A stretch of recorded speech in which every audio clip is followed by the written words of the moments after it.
जय हिंद दोस्तों, मौलिक अधिकार के बारे में हम चर्चा कर रहे थे, क्वेश्चन प्रैक्टिस कर रहे थे, जिसमें हम दो पार्ट 1 और पार्ट 2 दे दिया। इसी वीडियो के नीचे डिस्क्रिप्शन में है, आप जा करके उसको पार्ट 1 पार्ट 2 देख लीजिए। आज पार्ट 3 का क्वेश्चन प्रैक्टिस करेंगे। तो आइए आज पहला क्वेश्चन देखते हैं क्या है।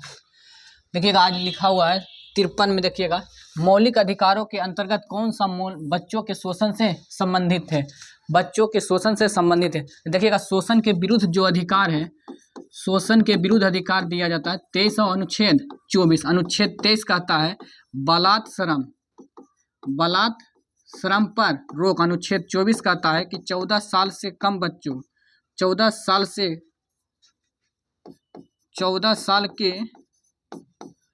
साल से कम आयु के बच्चों को आप किसी फैक्ट्री में काम, अनुच्छेद 24 में है 14 साल से कम बच्चों के लिए शिक्षा, 14 साल से कम बच्चों के लिए फैक्ट्री में काम करना निषेध है, अर्थात बाल श्रम निषेध है, बाल श्रम निषेध। जबकि ये क्या है, बालात श्रम निषेध। किसी व्यक्ति को आप बलपूर्वक काम नहीं करा सकते, बंधुआ मजदूरी नहीं करा सकते, तो वह अनुच्छेद 23 में कहा जाता है शोषण के विरुद्ध अधिकार, अनुच्छेद 23 और 24 में।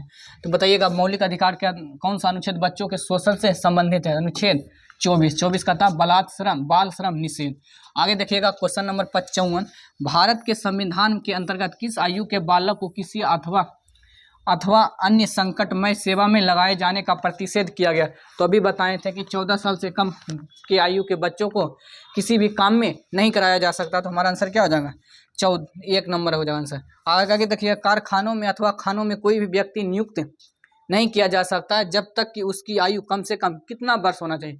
कोई भी खदान में या कोई भी कंपनी में आप उसको 14 साल से कम आयु वाले बच्चे को काम नहीं करा सकते हैं, क्योंकि यह अनुच्छेद 24 में कहा गया कि वह बाल श्रम निषेध होगा। लेकिन बालात श्रम के मतलब हुआ बलपूर्वक काम किसी को नहीं करा सकते हैं, तो अनुच्छेद 23 में कहा गया। लेकिन बाल श्रम निषेध किस पर कहा गया, अनुच्छेद 24 में। तो कितने साल के बच्चों को आप फैक्ट्री में काम नहीं करा सकते हैं, तो 14। आगे देखिएगा आंसर, आगे क्वेश्चन देखिए। आगे देखिए 56 में, भारतीय संविधान के अनुसार किसी भी व्यक्ति को जिसे गिरफ्तार अथवा बंदी किया जाता है सबसे नजदीकी मजिस्ट्रेट के समक्ष उपस्थित करना होगा। देखिए भारतीय संविधान के अनुच्छेद किसी भी व्यक्ति को गिरफ्तार अथवा बंदी किया जाता है तो सबसे नजदीकी मजिस्ट्रेट के समक्ष उपस्थित करना होगा। कितने घंटे के अंदर, तो कहा जाता है अनुच्छेद हमारा 20 जो कहता है, अनुच्छेद 20 में कहा गया है अपराध दोष सिद्धि,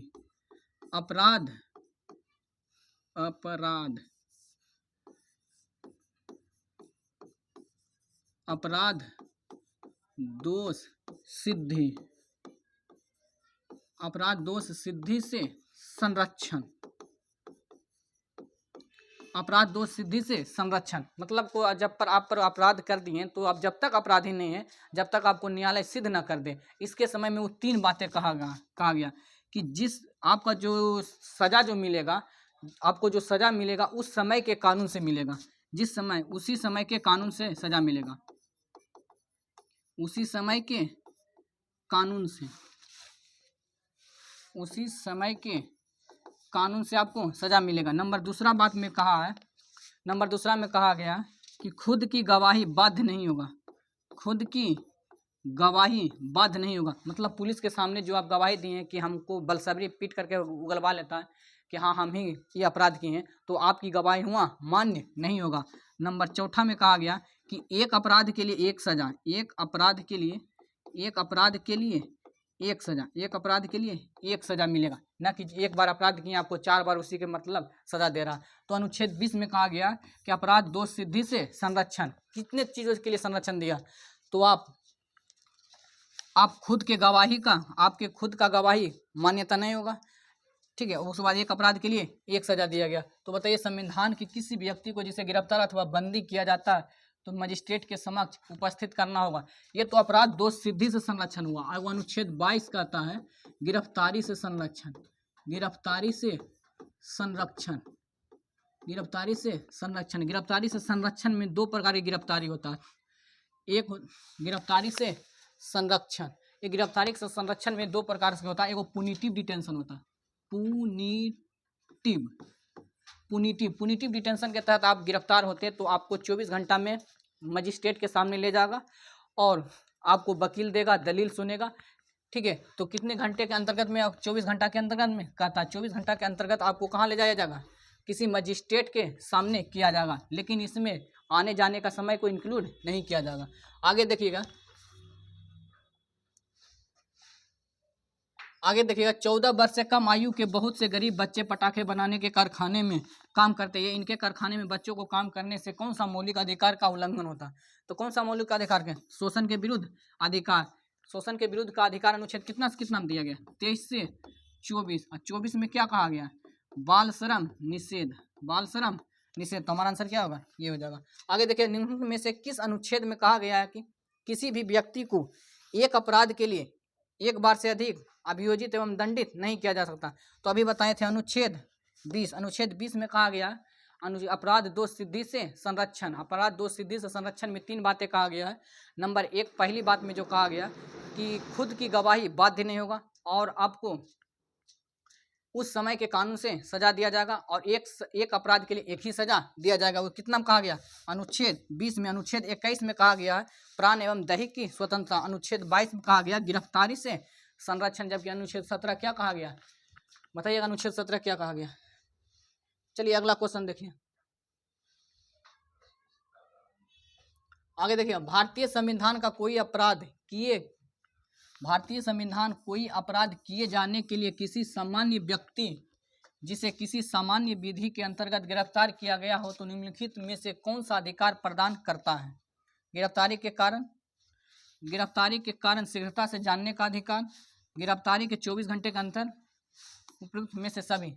देखिए, गिरफ्तारी से संरक्षण जो कहा गया अनुच्छेद 22 में, अनुच्छेद 22 में कहा गया गिरफ्तारी से संरक्षण। गिरफ्तारी से संरक्षण, इसमें गिरफ्तारी जो 2 प्रकार से होता है। नंबर पहली बात में जो होता है दंडात्मक निरोध, और दूसरा जो होता है प्रिवेंटिव, जिसको निरोध दंडात्मक जो होता है प्रिवेंटिव डिटेंशन।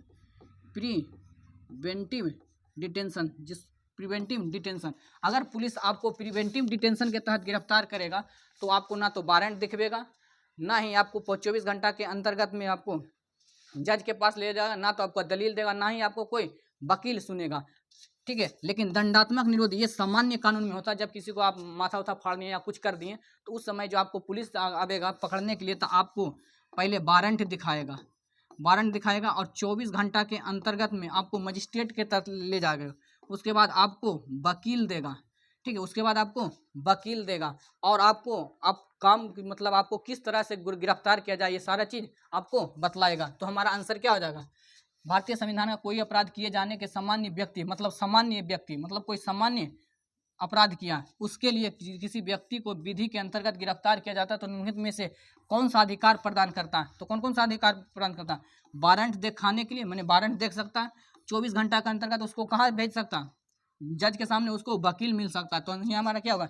गिरफ्तारी के कारण शीघ्रता से जानने का अधिकार है। आपको अपनी रुचि के अनुरूप वकील रखने का, ये देखिए वकील भी रखने का अधिकार है।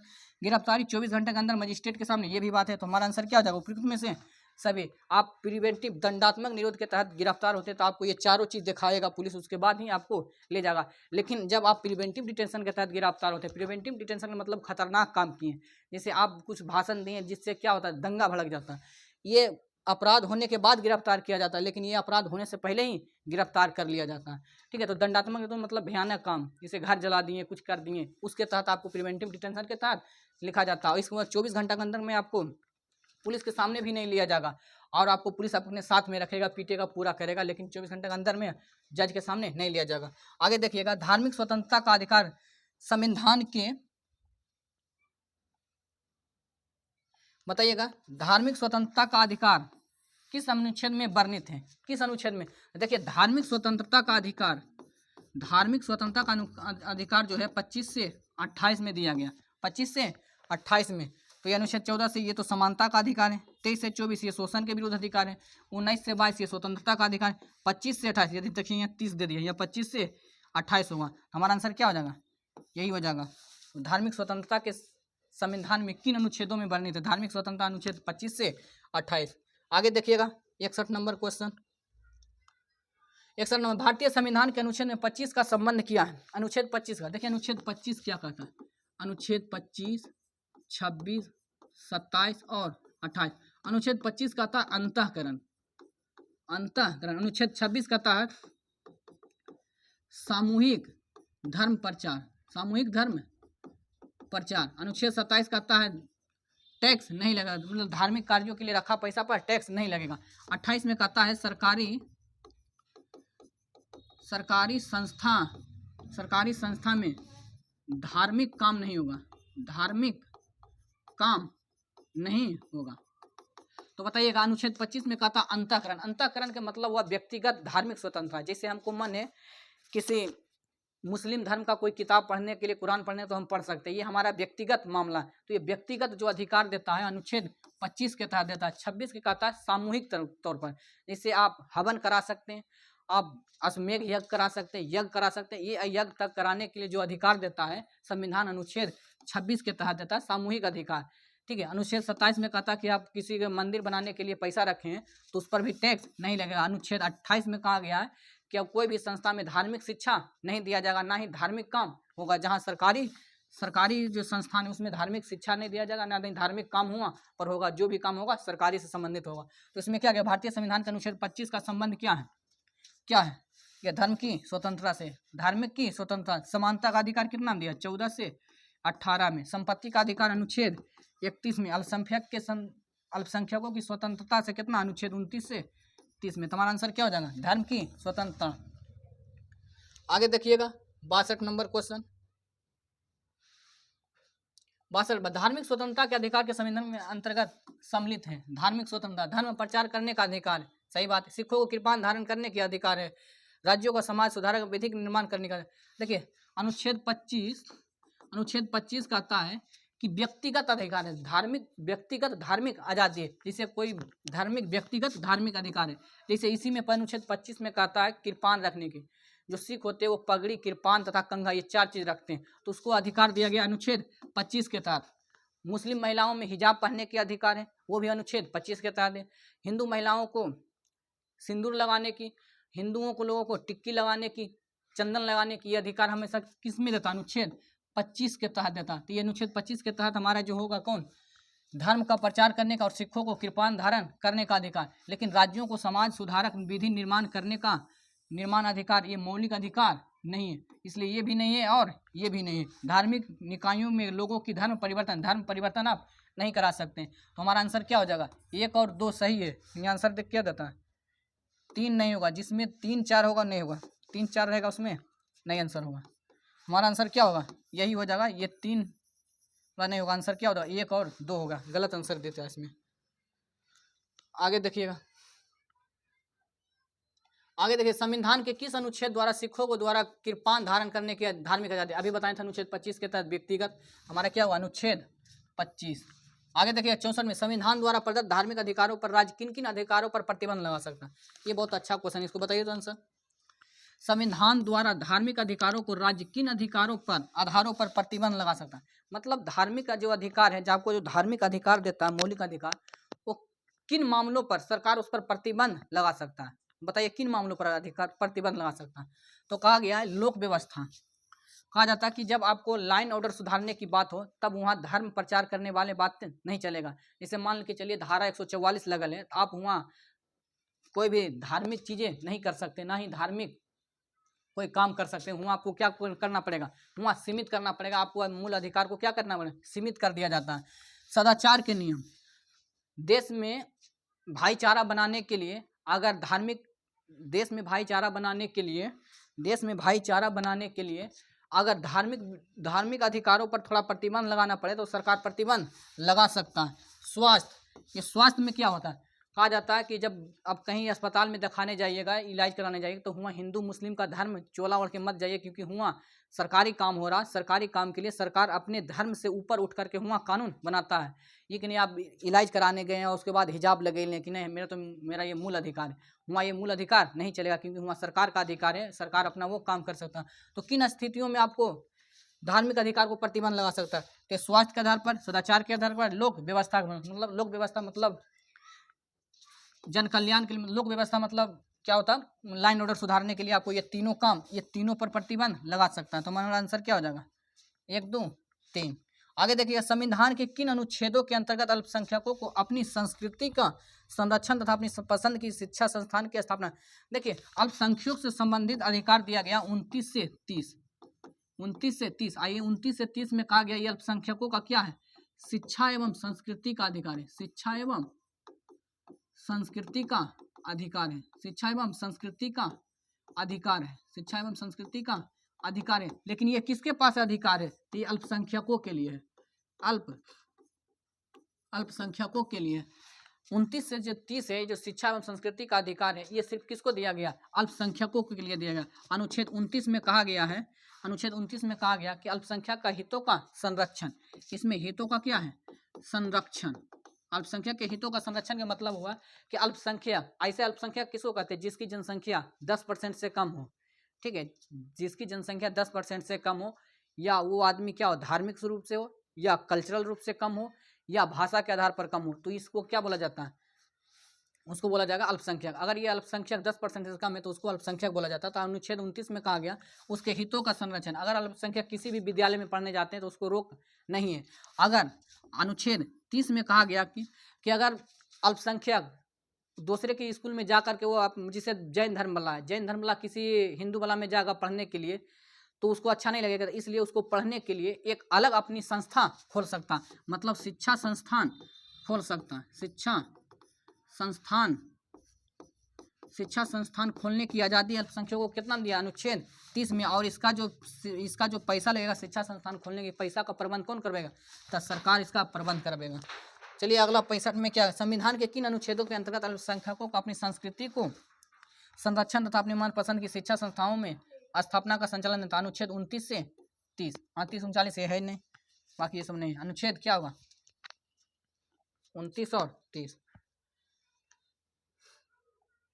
आगे देखिएगा, भारतीय संविधान का कौन सा अनुच्छेद अल्पसंख्यकों को अपनी मनपसंद शिक्षण संस्थान के स्थापित तथा संचालित करने का अधिकार को संरक्षण देता। अनुच्छेद 30 अभी बताए थे कि अनुच्छेद 30 कहता है कि अल्पसंख्यक अपने मनपसंद का स्कूल खोल सकते हैं, लेकिन इस स्कूल खोलने के लिए जो पैसा लगेगा वो कौन देगा, राज्य सरकार इसको देगा पैसा। मनपसंद शिक्षा संस्थान खोल सकता है। तो ये अनुच्छेद 30 में कहा गया। हमारा आंसर क्या हो जाएगा, अनुच्छेद 30। धार्मिक स्वतंत्रता का अधिकार किस अनुच्छेद के द्वारा दिया गया, धार्मिक स्वतंत्रता का अनुच्छेद कितना, अनुच्छेद 25 से 28। अब देखिए अनुच्छेद 25 से 28 में कौन है, 20 नहीं होगा, 22 नहीं होगा, अनुच्छेद 25 आंसर हो जाएगा। आगे देखिएगा, भारतीय संविधान के किस अनुच्छेद में संवैधानिक उपचारों का अधिकार दिया गया, संवैधानिक उपचारों का अधिकार अनुच्छेद 32 में दिया गया। संवैधानिक उपचारों का अधिकार,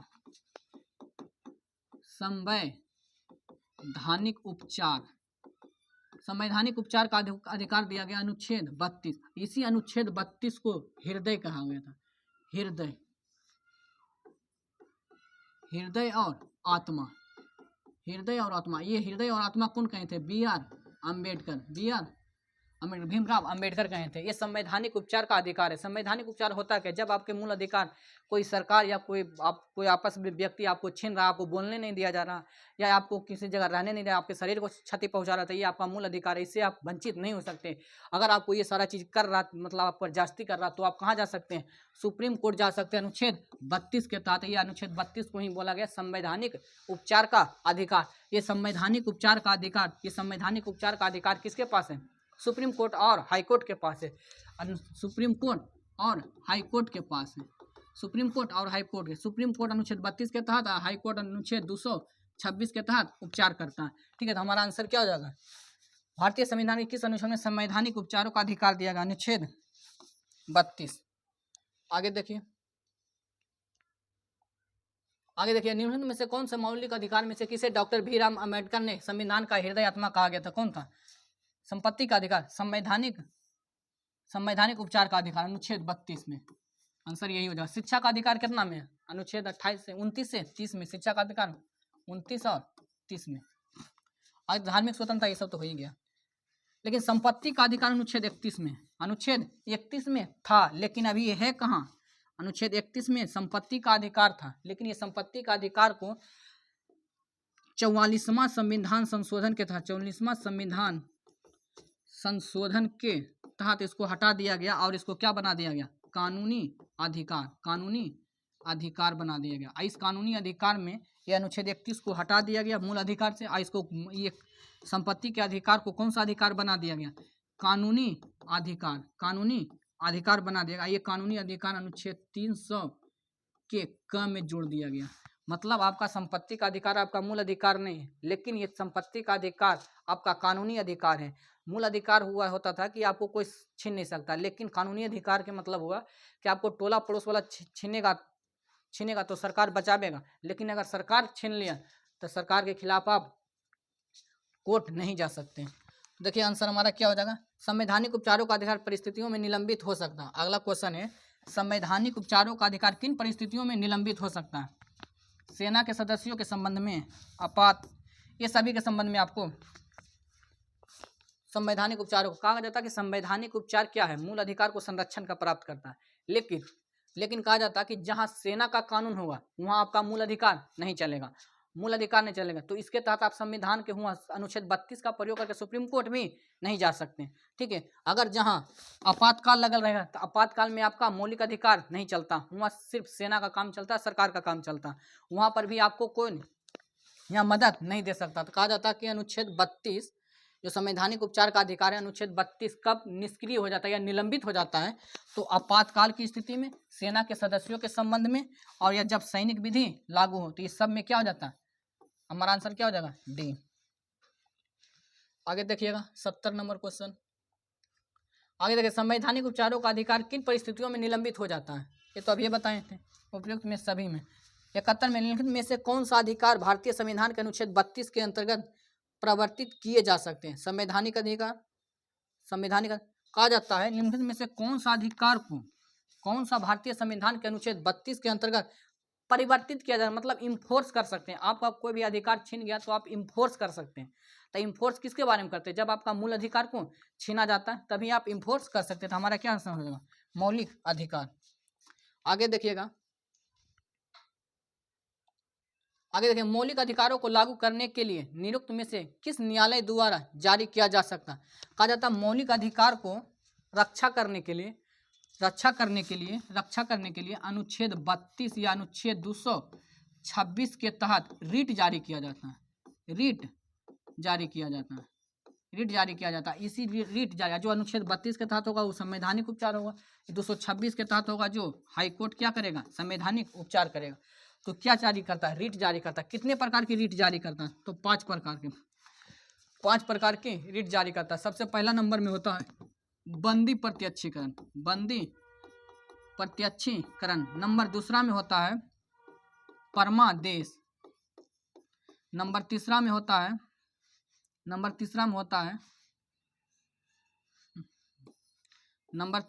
है कोवारंटो का मतलब होता है अधिकार परीक्षा लेख। नंबर चौथा में होता है उत्प्रेषण। नंबर पांचवा में होता है प्रतिषेध। इसका कभी कभी अंग्रेजी में पूछ देता था। बंदी प्रत्यक्षीकरण का अंग्रेजी होता है हैबियस कॉर्पस। परमादेश का होता है मैंडेमस अंग्रेजी। अधिकार परीक्षा लेख का होता है कोवारंटो। उत्प्रेषण का अंग्रेजी होता है सर्ज्यूरी और प्रतिषेध का होता है प्रोहिबिटेशन। कहा जाता है बंदी प्रत्यक्षीकरण कब होता है, बंदी प्रत्यक्षीकरण जब किसी मुजरिम को 24 घंटा से ज़्यादा थाना में ही पुलिस रख ले रह जाए तो आप सुप्रीम कोर्ट या हाई कोर्ट न्यायालय में जाके कहिए कि इस पर क्या कीजिए, बंदी प्रत्यक्षीकरण एक रीट जारी कर दिया। जैसे ही वो रीट जारी होगा यहाँ का जो दरोगा ये तुरंत इसको ले जाके कहाँ ले जाएगा, मजिस्ट्रेट के सामने 24 घंटा के अंदर ले जाएगा। परमादेश कब जारी किया जाता है, जब कोई व्यक्ति अपने कर्तव्यों का पूरा नहीं करता है, जब कोई कर्मचारी अपने कर्तव्यों का पूरा अपनी तरफ से काम नहीं कर रहा तब कौन सा जारी करता है। देखते हैं आजकल मास्टर पढ़ा नहीं रहा, टीचर नहीं पढ़ाते हैं सरकारी स्कूल में, तब नहीं पढ़ा रहा था तो आप वहाँ एक रीट जारी करवा सकते हैं सुप्रीम कोर्ट या हाई कोर्ट से। तो उसको ये काम परमादेश उसका अपना कर्तव्य को पूरा करना पड़ेगा। अधिकार परीक्षा लेख होता है जब आप कोई फर्जी तरीके से आप कोई नौकरी पा लिए हैं या अपना काम अपना अधिकार से ज़्यादा के काम कर रहे हैं, उस समय अधिकार परीक्षा लेख रीट जारी करता है, सुप्रीम कोर्ट या हाई कोर्ट। कहता है उत्प्रेषण। उत्प्रेषण का मतलब हुआ कि जब हाई कोर्ट निचली अदालत का काम ऊपरी अदालत की ओर भेजा जाए तो उसको बोला जाता है उत्प्रेषण। प्रतिषेध के मतलब हुआ कि निचली अदालत की फैसला को रोक देना। तो हमारा आंसर क्या हो जाएगा, मौलिक अधिकारों को लागू करने के में से न्यायालय द्वारा जारी किया जा सकता है कौन सी, तो रीट जारी किया जा सकता है। ये रीट जारी कौन कौन करता है, दो गो, एगो सुप्रीम कोर्ट और एगो हाई कोर्ट। सुप्रीम कोर्ट अनुच्छेद 32 के तहत, हाई कोर्ट अनुच्छेद 226 के तहत। क्यों जारी करता है, क्योंकि मूल अधिकार का क्या होता है, हनन होता है। आगे देखिएगा, अब आगे फटाफट क्वेश्चन आगे देखिएगा, व्यक्तिगत स्वतंत्रता के लिए उनमें से कौन सा रीट जारी करता है, व्यक्तिगत, तो बंदी प्रत्यक्षीकरण, हैबियस कार्पस, किसी को बोलते हैं हैबियस कार्पस।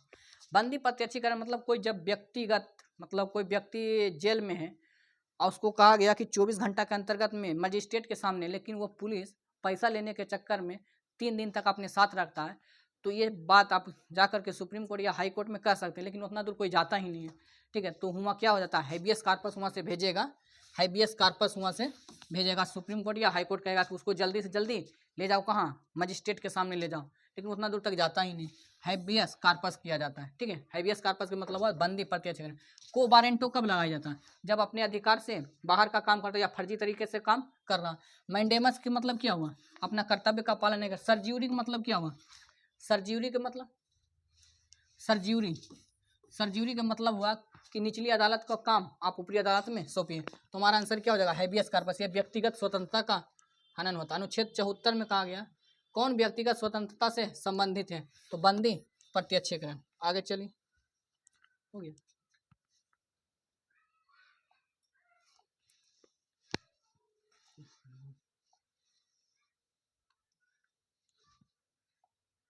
आगे देखिएगा, विभिन्न प्रकार के समादेश रीट जारी करने का अधिकार सर्वोच्च न्यायालय के अतिरिक्त निम्न में से किस न्यायालय को कहा जाता है कि जो रीट जारी करने का अधिकार है सुप्रीम कोर्ट के अलावा और किसके पास है, तो सुप्रीम कोर्ट और हाई कोर्ट दोनों के पास है। सुप्रीम कोर्ट और हाई कोर्ट के रीट का है। सुप्रीम कोर्ट अनुच्छेद 32 के तहत, हाई कोर्ट 226 के तहत। हमारा आंसर क्या हो जाएगा इसमें, राज्य के उच्च न्यायालय को, ठीक है, राज्य के उच्च न्यायालय और सुप्रीम कोर्ट, जिला न्यायालय के नहीं पास है, नहीं इसमें।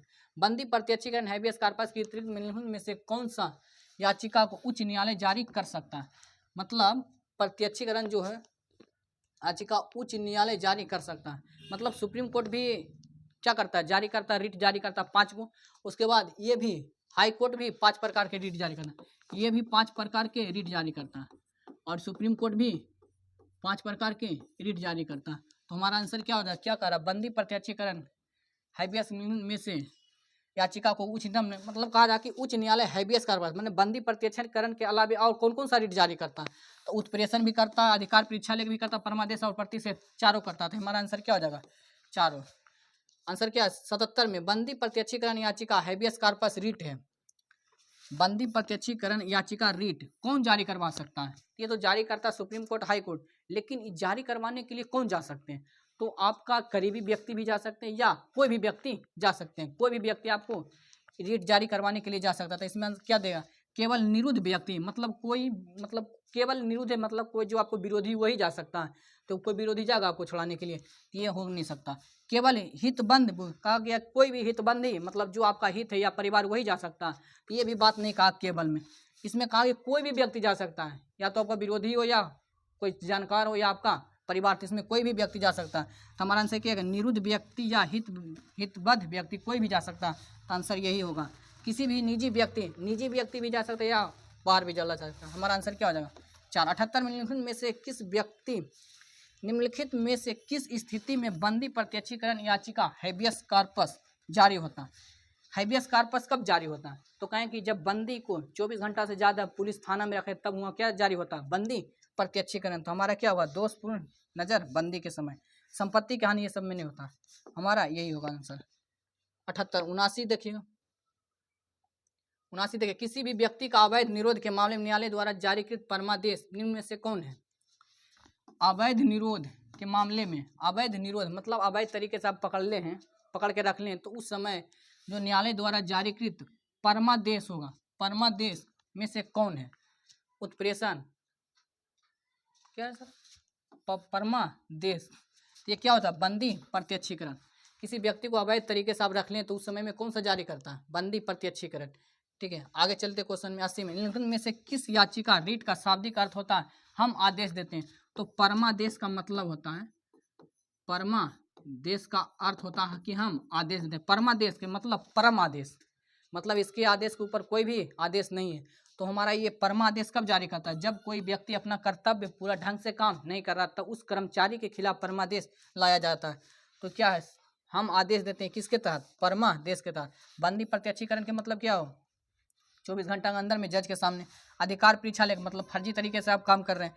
उत्प्रेषण कब होगा? जब निचली अदालत अपना काम उचली अदालत को सौंपेगा। अनुच्छेद 81 में देखिए, निम्नलिखित में से समादेश